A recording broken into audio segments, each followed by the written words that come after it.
என்ன இது கௌதம், இப்படி அடுத்து கிடைக்கிற சான்ஸ் எல்லாம் மிஸ் பண்ணிட்டே இருக்கும். நானே அந்த பட்சத்தில் தான் இருக்கேன் கவி.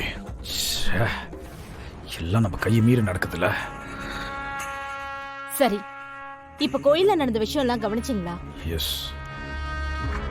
திவ்யா பூக்குழியில் இறங்கட்டும்னு சொன்ன வரைக்கும் நான் தள்ளி நின்று கேட்டுட்டு தான் இருந்தேன். அப்பவே உன் மனசு என்ன கணக்கு போட்டிருக்கோன்னு எனக்கு நல்லாவே தெரியும்.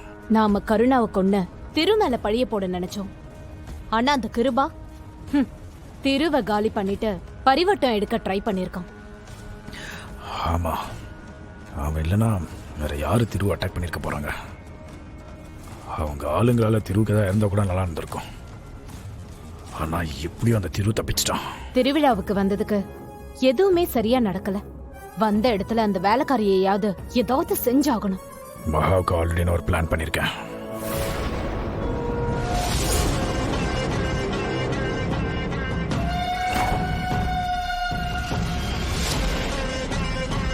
நான் அந்த வேலைக்காரியை போட்டு தள்ளிடுறேன்.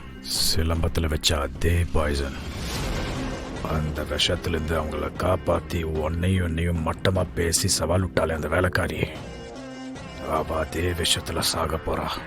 அவ எப்ப போன்ல நான் லைன்ல இருக்கும் போது உன்ட்டு அப்படி பேசினாலோ அப்பவே முடிவு பண்ணிட்டேன், இந்த திருவிழாவை தாண்டி அவ உயிரோட போக கூடாதுன்னு.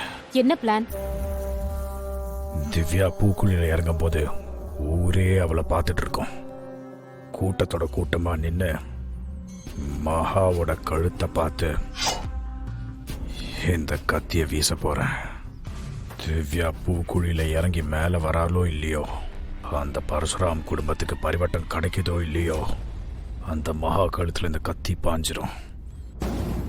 இதுல இருக்கிற பாய்சன் தலைக்கு ஏறி அவ அங்கேயே செத்து விழுந்துடுவா. அதை யாரு கூட்டத்துல வீசினாங்கன்னு கூட தெரியாது. அப்போ நான் கமுக்கமா அந்த கூட்டத்தை விட்டு நழுவி போயிடுவேன். சாகட்டும், சரியான பிளான் தான். எவ்வளவு கொழுப்பு இருந்தா என்னையே டைரக்டா வார்ன் பண்ணுவா. இப்படியே விட்டு வச்சோன்னா அவ என்ன பிடிச்சு அடுத்து உங்ககிட்டயும் வந்துருவா. அது நமக்கு பெரிய ஆபத்து. எவ்வளவோ பிளான் பண்ணோம், திருதான் தப்பிச்சிட்டான். இவ உயிரியாவது கரெக்டா எடுத்துருங்க. கண்டிப்பா.